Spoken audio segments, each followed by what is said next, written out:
Цікавыя думкі, я думаю, што мы будзем да іх вяртацца, але разам з тым вось я не выпадкова падкрэсліваю, бальшавізм это ў шырокім сэнсе, разумееце, спакуса заўжды ёсць адміністрацыйным нейкім шляхам вырашыць пытанне. Вось беларусізацыя, але на мой погляд, канешне, шмат было чыннікаў, напрыклад, чаму БНФ, ён так добра пачынаў на мяжы 90-х, а ўжо недзе 94-95 гады все пайшло ўніз і была страчана ў значнай ступені папулярнасць. Напэўна, у тым ліку і праз тое, што нейкія пытанні, здавалася, можна вырашаць пытанні такія высакародныя мэты, беларусізацыя і так далей, менавіта вось таксама з акцэнтам на нейкія такія метады адміністрацыйныя і так далей. Я думаю, што частка абывателяў, яна адхіснулася ад ідэалогіі вось гэтай адраджэння, таму што шмат на вербальным узроўні, таму што рэальныя ўлады яны не мелі, але вось напружвала людзей тое, што вось гэта жаданне неяк у пэўнай ступені накінуць беларушчыну і гэтак далей. Так што не ўсё так проста, і з мовай не так проста. І калі казаць, што толькі вось гвалтоўным чынам беларусаў адвучылі ад беларушчыны, гэта таксама не зусім правільна.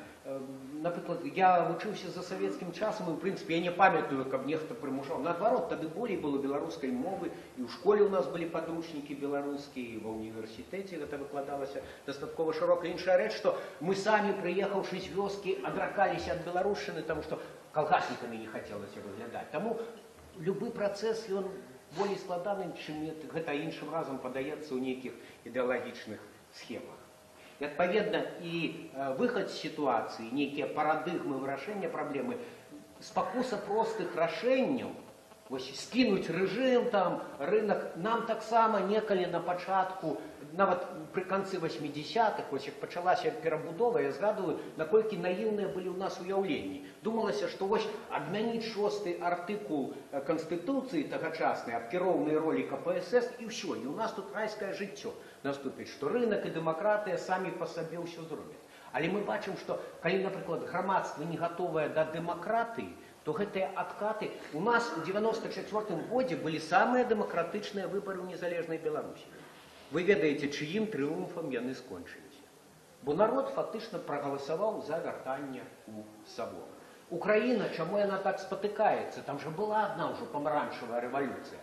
Быў тады той Майдан, памятаеце, на мяжы 2004-2005 гадоў. І таксама ўсё вельмі рамантычна выглядала, гэта каманда, Ющенкі і гэтак далей. А скончылася гэта вялікім фіяска. І сёння сітуацыя вельмі неадназначная. І пры ўсім пры тым прыгожыя фразы, што вот увесь украінскі народ там рвецца ў Еўропу, выступіў супраць клікі Януковіча, таксама, таму што вось пры ўсім пры тым мы бачым і раскол ва ўкраінскім грамадстве, гэта таксама вялікія ўрокі для Беларусі. І тое, што ўсё ж такі, з аднаго боку так, абураецца украінец уладай, а з іншага боку, вось гэта псіхалогія, карумпаванасць там увогуле на ўсіх узроўнях вялікая. І гэтыя ж людзі, яны самі даюць на лапу казаць, што толькі Януковіч гэта там усё, гэтыя парадкі зрабіў. Не, карані значна глыбейшы. Таму вось гэта пераход грамадства, чаму на постсаўку, паглядзіце, практычна за выключэннем краін Балтыі, якія вось адвязаліся і пайшлі ўжо ў Еўропу, яны зрабілі сапраўды такія рэформы, што цяпер нават калі да ўлады прыйдзе папуліст, яму цяжка вярнуць краіну ў савок, скажам так.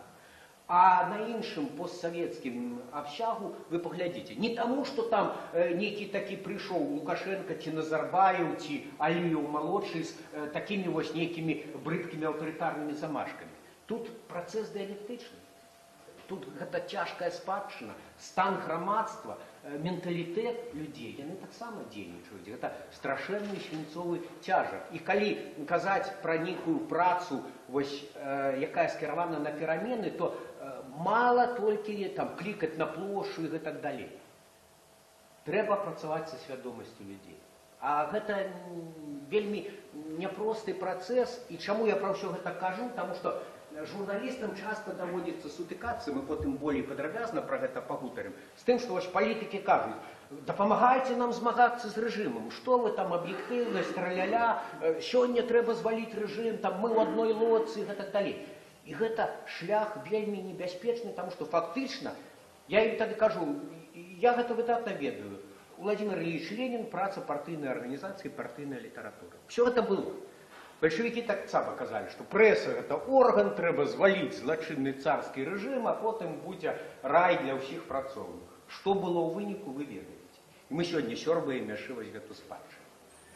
Таму я не надта веру тым дэмакратычным лідарам, якія кажуць, вось, сабраць сілы ў кулак, прэса мусіць быць зброяй супраць рэжыму, а потым мы прыйдзем да ўлады і ўжо зробім сапраўдную свабоду слова і дэмакратыю. Бо я выдатна памятаю, як той самы Лукашенко пасля перамогі ў 94 годзе на першай сваёй прэс-канферэнцыі сказаў патэтычна, што «Отныне беларуская пресса может чувствовать себя свободной». Вось. Сёння, самі ведаеце, маем тое, што маем. Так што, палітыка палітыкай, а медыйныя справы мусіць ўсё ж такі рабіцца па сваіх законах.